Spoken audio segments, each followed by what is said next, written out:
여러분, 청년 실업이 심각하다는 이야기는 몇 번에 걸쳐서 제가 말씀을 드렸습니다.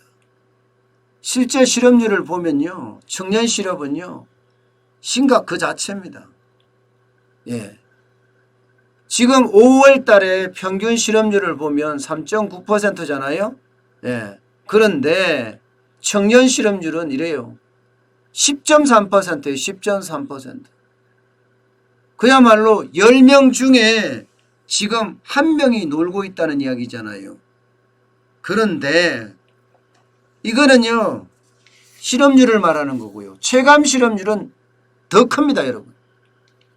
체감 실업률은 장난 아니에요. 26.3%예요. 26.3%. 사상 최고치예요. 사상 최고치. 4명 중에 1명이 놀고 있다는 뜻입니다. 4명 중에 1명 청년이 말입니다. 그러니 청년들이 느끼는 그 상실감은 엄청나게 클 거라고 예상이 됩니다. 엄청나게 말입니다. 이런 와중에 인천국제공항공사 같은 그런 로또 정규직 사태가 난 거예요. 예. 비정규직을 1900명이나 정규직으로 전환한다고 하니 대학 나와서 열심히 공부해서 어떻게 하든 취업을 해보려고 했던 이 청년들에게는요, 그야말로 심각한 심리적 타격을 준 겁니다. 심각한 심리적 타격을요. 사실 30대만 하더라도 실업률이 3.9%예요. 이것도 적은 수치가 아닙니다. 예. 그리고 40대가 2.9%고요. 50대가 3.7%, 그리고 60대가 3.7%예요. 거기에 비하면요, 20대, 30대 실업률은 굉장히 높죠. 10.3%고 30대가 3.9%니까. 제가 잘못 말한 게 하나 있습니다, 여러분. 죄송한데요. 요 3.9%는 평균 실업률이 아니고요. 30대 실업률입니다. 30대. 요거는 20대 실업률이고요. 그만큼 상황이 지금 좋지 않다는 그런 이야기입니다. 그러니까 20, 30대가 인천공항을 바라봤을 때는 이거 참 심각하다 이렇게 보는 거죠. 이렇게. 게다가 말입니다. 이게 취업하는 것도 굉장히 떨어지고 있어요. 굉장히 떨어집니다. 왜냐하면요, 지금 현재 정부가 고용정책이 고용 유지에 초점을 맞췄어요. 그러니까 지금 코로나19 사태가 겹치니까 고용 유지를 제대로 해야 되겠다고 하면서 이 고용 유지 지원금을 주면서 기업들이 해고를 못하게끔 계속 막고 있습니다.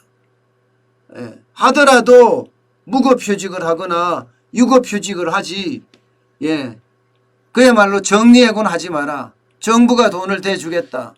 그래서 지금 고용유지 지원금을 계속 대주면서 기다리고 있거든요. 문제는 그 직원들을 계속 유지하니까 정리해고가 안 되니까 청년들 입장에서는 들어갈 곳이 없는 거예요. 들어갈 곳이 없어요. 정리해고가 돼서 새로운 사람을 기업이 뽑아줘야지 이 청년들이 들어가는데 그렇지 못하다는 겁니다.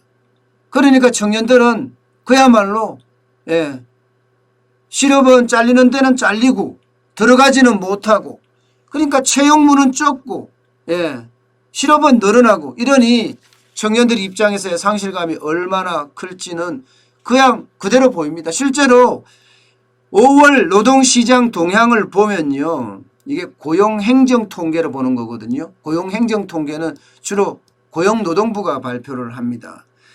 지난달에 20대 이하 신규 구직 건수가 0.9% 늘어났습니다. 7만 8천 건입니다. 30대는 3.1% 늘어나서 6만 8천 건이에요. 그런데 40대는요 9.9%가 늘어났고요. 50대는 12.4% 늘어났습니다. 심지어 60대도 6.2%가 늘어났는데 20대는 0.9%, 30대는 3.1%. 이러니까 청년들이 노인보다 취업 어렵다는 이야기가 이 이야기입니다. 60대 이상도 6.2%잖아요. 그만큼 청년의 어떤 그 실업률은 굉장히 심화되고 있다. 이렇게 지금 봐야 됩니다. 게다가 2030 세대 청년들 고용 안전망에서도 예외 소외되고 있다. 지금 이렇게 지금 보이는 거예요. 무슨 말이냐고요? 이 고용보험 신규 가입자라는 게 있습니다.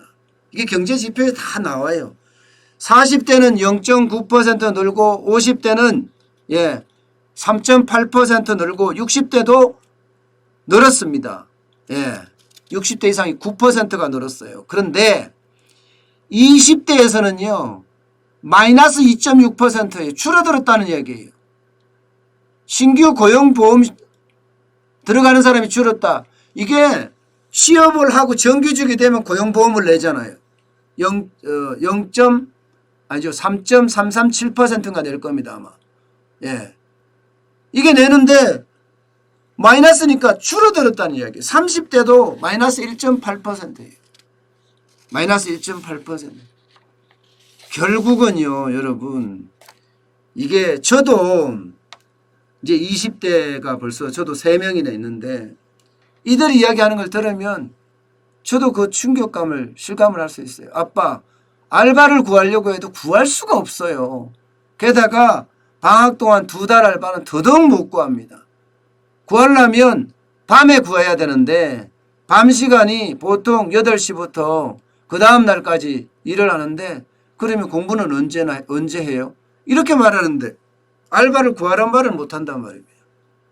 그게 현실이에요. 현실이요. 주말에만 구한다? 주말에만 구하는 데는 가끔 있습니다. 그런데 그것도 장기로 해야 됩니다.